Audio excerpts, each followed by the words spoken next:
Jar Jar Binks. Jar Jar Binks remains one of the most recognizable and debated figures in the entire Star Wars saga. He enters the story in The Phantom Menace as a clumsy, well-meaning Gungan who crosses paths with Qui-Gon Jinn and Obi-Wan Kenobi. Within the universe, however, his importance reaches far beyond the comedic role many associate with him. Jar Jar embodies the perspective of the Gungan people during a period when relations with the surface dwellers of Naboo were tense and distant. Through him, these two cultures begin to reconnect, making his involvement a symbol of unity during a political and social divide. Jar Jar's unexpected rise is one of the most unusual arcs in Star Wars. Starting as an exiled member of his own society, he eventually becomes a representative of the Gungan population and later earns a position in the Galactic Senate.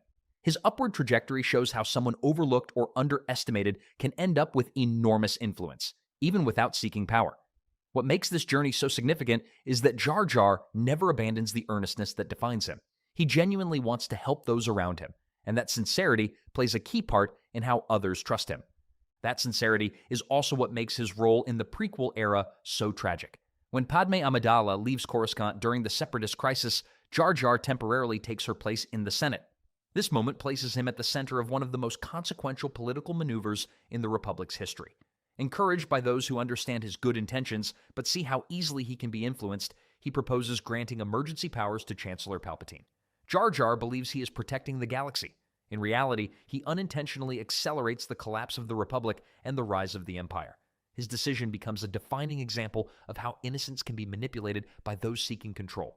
Outside the films, Jar Jar became an early target of online backlash. His exaggerated voice, wide gestures, and slapstick humor were meant to appeal to younger viewers, yet many older fans criticized his presence for disrupting the tone they expected from the franchise. This overshadowed Ahmed Best's pioneering work in motion capture acting and contributed to the character's reduced screen time in later entries. Over the years, though, fans have begun to reassess Jar Jar. Many now view him as a purposeful reflection of the era's themes, especially the idea that naive optimism can be weaponized by those in power. Rose Tico. Rose Tico represents one of the most grounded and human perspectives in the Star Wars universe. Introduced in The Last Jedi, she comes from a background far removed from glory, legacy, or Force mysticism. Rose grew up on Hayes Minor, a world exploited by war profiteers whose wealth depended on fueling conflict across the galaxy. Those experiences shaped her into someone who understands the price of war in a way few heroes do. Her motivations are not driven by destiny or prophecy. They come from witnessing suffering firsthand and refusing to let her sister's sacrifice be in vain. Her character occupies a role rarely explored in Star Wars, the viewpoint of the ordinary mechanic who keeps the Resistance alive from behind the scenes. Rose is not a pilot ace or a legendary warrior, yet her courage is steady and unwavering.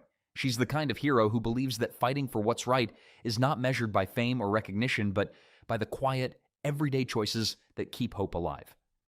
That's what makes her dynamic with Finn so meaningful. She challenges him to consider what the Resistance truly stands for, pushing him to transition from self-preservation to a deeper sense of purpose. What makes Rose controversial among fans is not her story within the films, but the reaction she received outside of them. Her role drew intense and unfair backlash, often directed at the actress Kelly Marie Tran. Much of the criticism had little to do with the character's narrative weight and more to do with expectations clashing with the film's direction. Within the universe itself, however, Rose's actions are vital. From helping Finn infiltrate Canto Bight to risking her life on Crate, her choices directly influence the survival of the Resistance at its lowest moment. Her most defining moment comes near the film's end when she stops Finn from sacrificing himself against the First Order's battering ram. To her, victory means more than destroying what you hate. It's about protecting what you love. Whether viewers agree with her decision or not, the moment captures her philosophy perfectly. She understands the Resistance cannot be rebuilt on desperation alone. It needs people who value life more than martyrdom. And in a franchise filled with dramatic heroism, Rose brings a rare and grounded moral perspective. That compassion is not a weakness, but the thing that keeps hope alive when everything else is falling apart. Ziro the Hutt. Ziro the Hutt is one of the most unconventional figures in the Star Wars criminal underworld. Introduced in the Clone Wars, he operates from Coruscant rather than the traditional Hutt homeworld of Nal Hutta, giving him an unusual political presence among his species. Ziro's flamboyance is his signature, loud clothing, exaggerated gestures, and a voice that stands out even among Hutts. Yet beneath the spectacle lies a shrewd, calculating mind. He thrives on manipulation and social maneuvering, using connections in both the criminal underworld and the Galactic Senate to protect his interests. Within the story, Ziro plays pivotal roles in several key criminal operations. His alliance with Count Dooku to orchestrate the kidnapping of Jabba's son illustrates how deeply he intertwines crime and politics. He leverages influence, deception, and spectacle rather than relying purely on brute strength. However, his flamboyant personality also exposes vulnerabilities. Ziro fears being overshadowed by Jabba and often overcompensates through theatrics, excessive entourages, and complex schemes. His relationship with Sy Snootles, his favored performer, mixes genuine affection with manipulation, reflecting his complicated character, ambitious, insecure, and far from invincible. In-universe, Ziro's impact extends beyond mere comic relief. He shows that Hutts are not a monolith. Some wield power through bureaucracy, social connections, and cunning rather than intimidation and violence alone. His storylines reveal the political complexities of organized crime during the Clone Wars, demonstrating how criminal enterprises can influence galactic events without ever firing a single blaster. Constable Zuvio. Constable Zuvio is one of the most infamous, obscure characters in Star Wars history, primarily due to his near-complete absence from The Force Awakens. In-universe, Zuvio serves as the law enforcement officer of Nema Outpost on Jakku, tasked with keeping order among scavengers, settlers, and wandering traders. His distinctive armor, helmet, and electro-staff mark him as a capable enforcer prepared for both negotiation and combat in the harsh desert environment. Supplemental materials describe him as tough, fair, and respected by locals, a figure able to maintain order amid chaos and scarcity. Despite his detailed backstory, Zuvio's screen time is minimal, reduced to a blink-and-you-miss-it cameo in the final film. Early marketing, promotional material, and an action figure gave the impression that he would play a major role in Rey's introduction or in the local conflict surrounding Jakku. Deleted scenes suggest he was originally intended to confront Finn following the First Order attack, possibly serving as one of Finn's first interactions with local authority. The removal of these scenes left Zuvio's presence virtually non-existent on screen, transforming him into one of the most underused characters in the sequel trilogy. In the real world, Zuvio became a cult figure among fans, a symbol of both marketing misalignment and the unpredictability of film editing. Memes and jokes about the Zuvio cut spread widely, highlighting the absurdity of a heavily promoted character vanishing from the story. His action figure, largely unsold due to fan confusion, became emblematic of Star Wars' occasional disconnect between promotional hype and narrative execution. Despite, or perhaps because of, his lack of impact in the films, Zuvio is remembered as an example of expanded lore and marketing, creating legend around a nearly invisible presence, embodying the unintended charm of Star Wars background characters. Toro Calican. Toro Calican appears in The Mandalorian as a rookie bounty hunter attempting to earn his place in the guild, and his brief role leaves a lasting impression, though not always a positive one. In-universe, Toro's defining trait is his ambition, which borders on recklessness. He targets Fennec Shand, one of the galaxy's most dangerous assassins, not out of necessity or skill, but because capturing her would instantly elevate his status. His lack of experience is evident. He relies heavily on Din Djarin for guidance, underestimates his quarry, and treats bounty hunting as a shortcut to fame rather than a discipline requiring patience, strategy, and composure. Toro's interactions reveal a deep insecurity beneath his outward confidence. He constantly tries to project authority and competence, yet he does not fully understand the unspoken rules of the guild or the tactical realities of a hunt. His ultimate decision to betray both Fennec and Din stems from desperation to appear powerful, hoping to step out of the shadows of more seasoned hunters. This choice leads directly to his downfall. Fennec manipulates him with ease, Din anticipates his moves, and Toro becomes a cautionary example of how arrogance can be fatal in a profession that demands experience, intelligence, and restraint. Among fans, Toro Calican is widely regarded as one of the least-liked characters in The Mandalorian. This response stems less from his personal traits than from how he functions in the story. He disrupts the dynamic between established characters, injects impulsiveness into a narrative built on careful strategy, and serves as a foil to Din and Fennec's competency. Over time, he has become a running joke, a symbol of overambition gone wrong, a character striving for prominence only to highlight the importance of skill, patience, and respect in the dangerous world of bounty hunting. Vice Admiral Amilyn Holdo. Vice Admiral Amilyn Holdo from The Last Jedi is one of the most debated characters in the sequel trilogy. Within the story, she is a seasoned officer of the Resistance, known for her loyalty to Leia Organa and her unshakable calm in moments of crisis. Her leadership style emphasizes careful planning and discretion. She limits knowledge of her plans to only those who need to know, not out of mistrust or arrogance, but because a single compromised officer could doom the entire Resistance fleet against the overwhelming First Order. Holdo's most defining moment is the Holdo maneuver, where she sacrifices herself by jumping the Raddus to light speed through the First Order flagship. This act demonstrates her commitment to the mission and willingness to bear the ultimate cost to save countless lives. Her calm demeanor throughout the conflict, often misinterpreted as indecision or aloofness by Poe Dameron, actually reflects strategic foresight. She understands the risks, the limitations of her forces, and the stakes of exposing vital plans prematurely. Her choices highlight a leadership style grounded in pragmatism, patience, and long-term thinking, rather than impulsive heroics. In the fan community, Holdo became highly polarizing. Some admire her as a tactical genius whose quiet authority contrasts with Poe's impulsive approach, appreciating the realism of military decision-making under extreme pressure. Others found her frustrating, perceiving her secrecy and dismissive attitude toward Poe as narrative obstacles rather than character depth.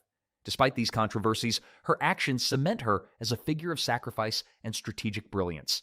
Holdo embodies the moral and tactical burdens of command, demonstrating that leadership often requires difficult choices hidden from public view, even when misunderstood or criticized. Pong Krell.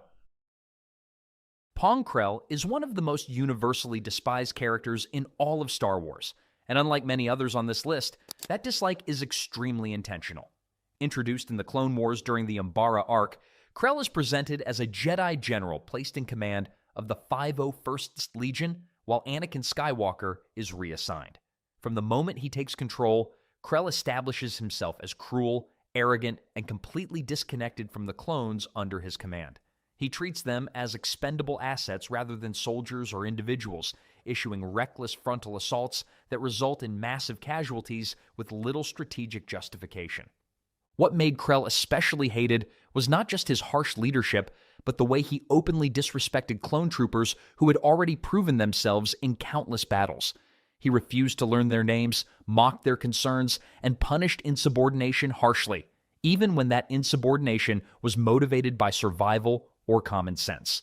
His tactics on Umbara were intentionally vague and poorly communicated, leading to confusion on the battlefield and directly causing clone units to fire on one another in a tragic friendly fire incident. This moment is often cited as one of the darkest and most infuriating scenes in the series. The reveal that Krell was secretly aligned with the dark side only cemented fan hatred rather than softening it. His motivation was not a tragic fall or moral conflict, but pure ambition. He believed the Jedi Order was doomed and sought to position himself favorably under the coming Sith rule. Even then, he showed no loyalty to clones, Jedi, or ideology, only to his own advancement. His betrayal reframed his earlier cruelty not as incompetence, but as deliberate disregard for clone lives, making his actions retroactively even worse. Krell's downfall at the hands of the very clones he abused is widely regarded as satisfying, but also deeply tragic. It highlights how the Jedi Order failed to protect its own soldiers from leaders who saw them as disposable. Pong Krell remains unloved not because he was poorly written, but because he represents everything fans hate seeing inflicted on the clone troopers: arrogance, hypocrisy, and betrayal from someone who was supposed to protect them. Captain Phasma. Captain Phasma was introduced in The Force Awakens as a high-ranking officer of the First Order, instantly recognizable by her chrome-plated armor and imposing presence. From the outset, she was marketed as an elite stormtrooper commander and a symbol of the First Order's military power. However, despite this strong visual introduction, Phasma quickly became one of the most criticized and unloved characters of the sequel trilogy due to how little impact she ultimately had on the story. In her first appearance, Phasma is captured by Han Solo, Chewbacca, and Finn, and is forced to lower the shields on Starkiller Base with minimal resistance. This moment severely undermined her perceived authority and threat level. Rather than showcasing her as a cunning or ruthless commander, the scene framed her as easily overpowered and surprisingly compliant. For many viewers, this was the point where the character's intimidation factor collapsed entirely, and she never fully recovered from it. The Last Jedi attempted to restore some of Phasma's credibility by giving her a direct confrontation with Finn. While the duel itself was visually striking, it still did little to elevate her role. Phasma spends most of the film absent, only appearing briefly before being defeated again, this time by a former subordinate she had previously dismissed. Her death, falling into flames during the destruction of the Supremacy, felt abrupt and unearned, especially for a character who had been positioned as a major antagonist in marketing and merchandise. What frustrates fans most about Captain Phasma is not her personality or concept, but the wasted potential. Expanded material reveals that she is ruthless, self-serving, and highly adaptable, yet none of this is meaningfully explored on screen. As a result, she is often remembered less as a powerful villain and more as a missed opportunity, a character who looked important, sounded important, and was treated as disposable by the narrative. Admiral Motti. Admiral Conan Antonio Motti is a minor character in A New Hope, but his brief screen time left a lasting negative impression that is carried through decades of Star Wars discussion. As a high-ranking Imperial officer aboard the Death Star, Motti represents the old-school military leadership of the Empire, career officers who rose through conventional ranks and viewed the rise of Force users like Darth Vader with open disdain. Motti's most infamous moment comes during the Death Star conference room scene, where he openly mocks Vader and dismisses the Force as an outdated superstition. While this arrogance is intentional and serves to highlight Vader's power, it also firmly establishes Motti as smug, short-sighted, and emblematic of Imperial hubris. He speaks with absolute confidence, despite being surrounded by overwhelming evidence that Vader is not someone to be challenged casually. This attitude makes him instantly unlikable, even before consequences arrive. His punishment, being force-choked mid-sentence in front of his peers, is one of the earliest demonstrations of Vader's dominance, and it completely humiliates Motti. Rather than earning sympathy, the scene reinforces fan dislike, as Motti's arrogance is proven catastrophically wrong. He is silenced, powerless, and exposed as someone who overestimated his own importance within the Imperial hierarchy. The moment is memorable precisely because it is so abrupt and definitive. In later canon and Legends material, Motti's background is expanded slightly, portraying him as a staunch believer in military supremacy over mystical power. While this adds context, it does little to rehabilitate his image. Motti is often remembered as the officer who underestimated the Force and paid the price, a cautionary example rather than a respected figure. His unpopularity stems from what he represents: arrogance without substance, authority without wisdom, and the Empire's fatal tendency to dismiss what it does not understand. L-337. L-337 is one of the most divisive characters introduced in Solo, a Star Wars story, and her reception among fans has remained largely negative since the film's release. As a reprogrammed droid co-pilot aboard the Millennium Falcon, L3 is portrayed as outspoken, confrontational, and aggressively opinionated. While droids in Star Wars have often had strong personalities, L3's constant commentary and confrontational behavior made her stand out in a way many viewers found grating rather than charming. A major source of backlash comes from how L3 dominates scenes she appears in. She frequently interrupts dialogue, derails momentum, and injects herself into conflicts that already have established stakes. Instead of complimenting characters like Lando Calrissian, her presence often overshadows him, reducing moments that could have expanded his character into arguments or speeches. For many fans, this made her feel less like a supporting character and more like a narrative obstacle. L3's role in the Kessel sequence is another point of contention. Her push to liberate droids during a chaotic prison break creates additional destruction and loss of life. Yet the story treats this as a righteous act without examining its consequences. The sudden uprising is framed as empowering, but it also directly contributes to the collapse of the facility and the deaths of multiple characters. The lack of reflection on this outcome left many viewers frustrated, as the film moves on quickly without addressing the cost of her actions. Her final narrative impact, having her consciousness integrated into the Millennium Falcon systems, has also been widely criticized. For some fans, this recontextualizes the Falcon from a beloved ship into something unsettling, implying a trapped sentience rather than a machine with personality.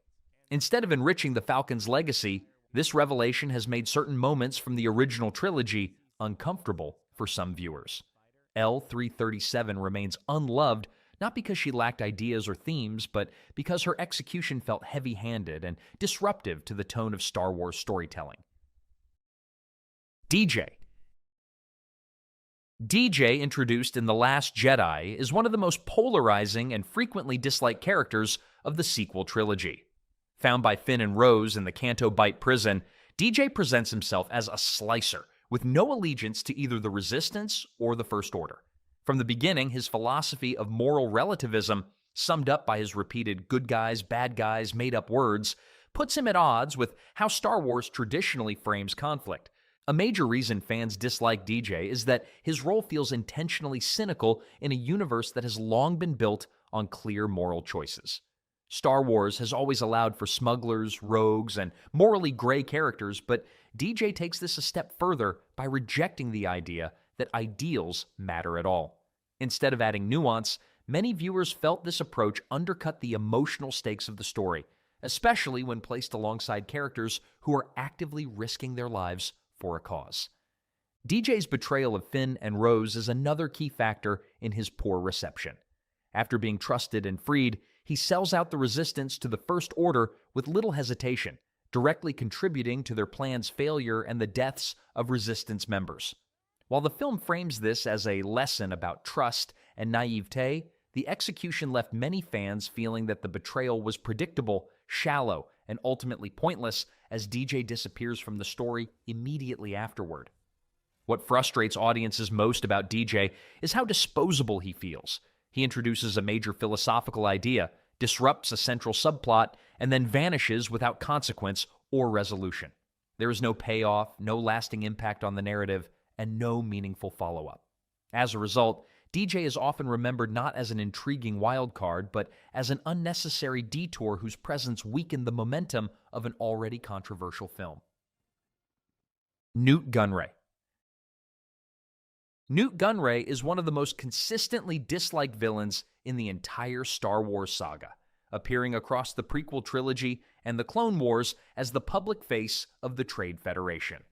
Introduced in The Phantom Menace, Gunray serves as the political and military leader behind the blockade and invasion of Naboo, an act that directly sets the events of the prequel era in motion.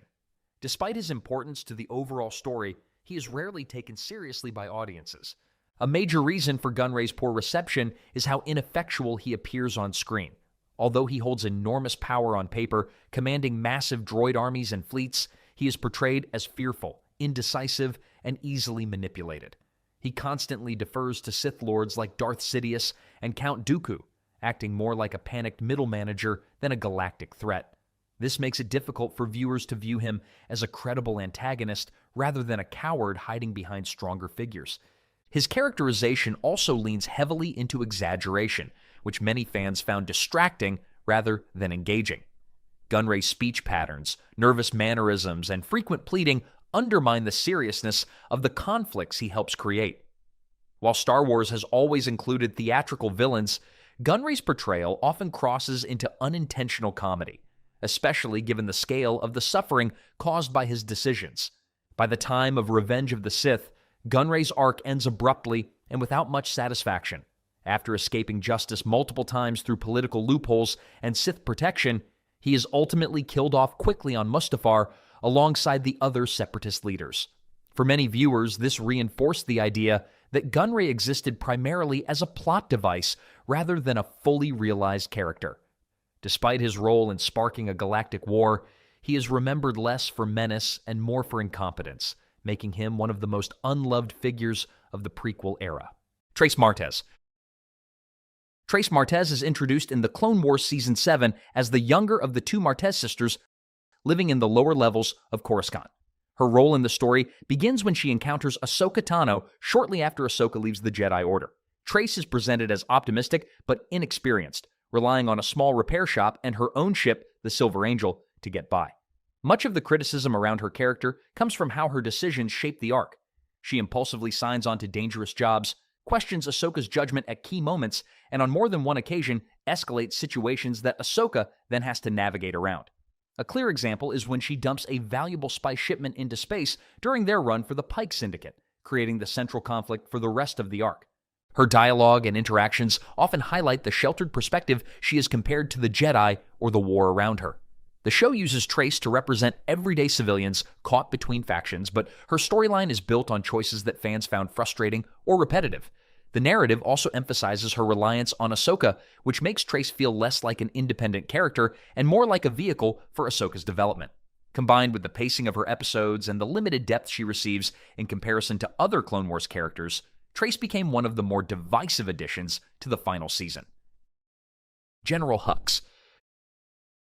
General Armitage Hux serves as one of the senior commanders of the First Order, positioned alongside Kylo Ren during the era of the sequel trilogy. From his first appearance, Hux is portrayed as an officer defined by ambition, insecurity, and rigid ideological loyalty. His authority comes not from battlefield experience, but from political maneuvering within the First Order's hierarchy, and this dynamic shapes much of the tension between him and Kylo Ren. The most visible example of this is his speech on Starkiller Base, where he delivers a militaristic declaration before firing the weapon. While the scene establishes his role as a fanatic, his later actions reveal a character more concerned with status and survival than conviction. Hux's relationship with power is central to why he became unpopular among fans.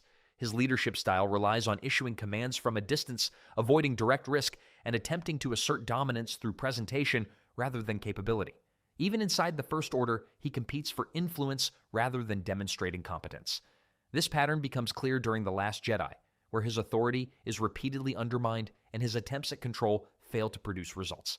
His inability to command respect makes his scenes shift tonally, creating moments where he is meant to be threatening but comes across as ineffective. In The Rise of Skywalker, his sudden reveal as a spy reinforces the perception that Hux is driven primarily by personal resentment. The motivation he gives, sabotaging the First Order simply to inconvenience Kylo Ren, reframes him not as an ideological traitor, but as someone incapable of acting beyond his own rivalry. This twist, paired with his quick removal from the story, made many viewers feel that his arc lacked payoff. Instead of becoming a major antagonist or a serious internal threat, he ends his story as a footnote. The combination of shallow loyalty, inconsistent portrayal, and limited strategic impact is what places Hux among the most widely disliked characters in the modern era of Star Wars storytelling. Moralo Eval. Moralo Eval appears in the Clone Wars as a Findian criminal mastermind whose reputation is built on designing lethal trials and psychological traps rather than engaging in direct conflict. His most prominent role comes during the Box arc, where he creates a specialized testing arena meant to evaluate bounty hunters for a high-risk mission tied to the kidnapping of Chancellor Palpatine. The purpose of the Box is to push contestants through a series of controlled scenarios meant to test agility, intelligence, and survival instincts. Much of Moralo's identity is tied to this idea of engineered danger. He positions himself as someone who understands fear better than the people who feel it. Despite that setup, Moralo's on-screen presence consistently undercuts his intended menace. His behavior during the arc lacks the strategic discipline you'd expect from someone responsible for designing such elaborate challenges. Instead, he spends a significant portion of his time arguing with Cad Bane, boasting about his own abilities, or panicking whenever events progress outside of his control. When Obi-Wan infiltrates the group in disguise as Rocco Hardeen, Moralo regularly fails to read the situation, misjudges people's intentions, and allows personal ego to override caution. This contrast between how the narrative frames him and how he actually performs is a major source of fan frustration. By the time the arc concludes, Moralo has contributed little to the mission he was supposedly essential for. His involvement highlights a pattern of overconfidence, inconsistency, and misplaced self-importance. Instead of demonstrating the intelligence that characters around him insist he possesses, he repeatedly needs others, especially Cad Bane, to keep him focused or prevent him from making impulsive mistakes. His final scenes reinforce this disconnect. He is captured without putting up meaningful resistance, and the story moves on without further exploration of his background or motives. That combination of shallow competence, loud arrogance, and limited narrative purpose makes Moralo Eval stand out as one of the more widely disliked antagonists in the Clone Wars. Steela Gerrera. Steela Gerrera appears in the Clone Wars as a central figure in the Onderon arc, serving as the calm, capable counterbalance to her impulsive brother Saw. She's intended to represent the ideal of a principled revolutionary, someone who fights not for ego or chaos, but for the liberation of her people from separatist control. On paper, she's a strong leader, level-headed, tactically smart, and willing to put herself at risk for the greater good. The show positions her as the emotional anchor of the rebel movement, the one person who can unite conflicting personalities and provide structure to a chaotic uprising. But for many viewers, Steela's portrayal ends up feeling uneven. Her leadership role, while important to the story, evolves very quickly, and the pacing of the arc doesn't give her much space to grow into it. She's suddenly elevated above more experienced fighters, and several key moments revolve around the narrative, insisting she's essential rather than showing her earning that position gradually. The rush dynamic becomes especially noticeable when she's pulled into a brief romantic subplot with Lux Bonteri. The romance isn't harmful, but it takes time away from developing her philosophy, her strategic thinking, and her personal relationship with Saw, the aspects that would have made her rise as a leader more compelling. Another source of viewer frustration is how her story concludes. Her death is framed as heroic and tragic, but it also ends her arc just as it begins to deepen. Instead of seeing her influence shape the long-term trajectory of the Onderon Rebellion, or watching her ideological differences with Saw evolve, the narrative removes her entirely, leaving her as more of a symbol than a fully realized character. This gives her legacy weight, but it also leaves many feeling like she was introduced mainly to die, which affects how people perceive her role. Steela is far from the most hated Star Wars character, but she occupies an unusual place, respected by many, yet underdeveloped enough that others see her as emotionally manipulative writing rather than an organically strong figure. When a character is framed as inspiring but isn't given enough time to actually be inspiring, it creates a disconnect, and Steela Gerrera sits right in that gap. Clone Commander Fox. Commander Fox is one of the most consistently disliked clones in all of the Clone Wars, and unlike fan favorites such as Rex, Fives, Cody, or Wolf, Fox's reputation comes from a long list of decisions that paint him as rigid, overly aggressive, and ultimately responsible for some of the series' most frustrating moments. Stationed on Coruscant as the leader of the Coruscant Guard, Fox is tasked with protecting the Republic's capital, a job that demands discipline, but Fox takes that concept to an extreme. His most infamous moment, of course, is the killing of Fives. During Fives' desperate attempt to expose the inhibitor chip conspiracy, Fox arrives, panics, and shoots him despite the fact that Fives is unarmed, weakened, and trying to explain himself. Fans don't dislike Fox because he made a mistake. They dislike him because it feels like the show repeatedly positions him as the embodiment of blind obedience. Instead of exercising judgment, listening, or even hesitating, Fox instantly defers to authority and reacts with maximum force. It's not just the Fives incident. He orders aggressive responses multiple times throughout the series, often escalating situations instead of stabilizing them. Another reason Fox ends up unloved is the contrast between him and the clones we do admire. The show spends a lot of time humanizing other units, giving them personalities, values, and emotional arcs. Fox, meanwhile, is almost always shown as the strict enforcer of unpopular orders, someone whose loyalty to the Senate outweighs any empathy he might have. We never see his interiority, his doubts, or his relationships, which leaves fans with a character who feels cold and unrelatable next to the more fully developed clones. It also doesn't help that the Coruscant Guard often gets framed as the bad cops of the Republic. They're the ones arresting innocent people, enforcing political paranoia, and carrying out the Jedi Council's most questionable directives. Fox becomes the face of that reputation. Even if he isn't intentionally malicious, his role within the system, and the way the writers use him, turns him into an antagonist to characters the audience loves. In short, Fox is unpopular not because he's evil, but because his actions repeatedly clash with fan favorites, and the story never gives him the depth or perspective needed to balance that out. He's a cautionary example of how loyalty without judgment can become destructive, and a character many viewers love to hate. Rey Skywalker. Few characters in modern Star Wars are as polarizing as Rey. Introduced in The Force Awakens, she was meant to be the new face of the franchise, determined, compassionate, skilled, and deeply connected to the Force. But while many admire her optimism and strength, Others criticize her arc as rushed, inconsistent, or shaped around narrative convenience rather than organic development. One major reason some viewers dislike Rey is the perception that she becomes powerful too quickly. Her abilities, piloting, lightsaber combat, force sensitivity, escalate at a pace that feels unmatched compared to earlier heroes like Luke or even Anakin, both of whom had long training periods and clear weaknesses. Rey picks up techniques rapidly, often after single moments of exposure, which creates the widespread claim that she's a Mary Sue. Whether or not that label is fair, the feeling comes from how rarely the films let her struggle or fail in a meaningful way. Another source of controversy is her shifting identity. Across the trilogy, Rey cycles through several possible origins: unknown scavenger, nobody, the granddaughter of Palpatine, and finally, self-chosen Skywalker. Each reveal attempts to redefine her arc, and instead of building a cohesive journey, the changes make it look like the trilogy lacked a unified plan. Fans who wanted a strong thematic through line often found the constant retcons frustrating, and Rey became the symbol of that inconsistency. Even her emotional connections, particularly her bond with Kylo Ren, divide audiences. Some see it as compelling and mythic, others see it as unearned, forced, or contradictory to her earlier character values. The films push this relationship hard, especially in The Rise of Skywalker, but don't give it the depth or resolution needed to satisfy everyone. Finally, Rey bears the weight of representing the franchise itself during a time of division in the fanbase. For many who dislike the sequel trilogy's direction, she becomes the lightning rod for their frustrations. Not entirely because of her actions, but because she's placed at the center of storytelling choices people disagreed with.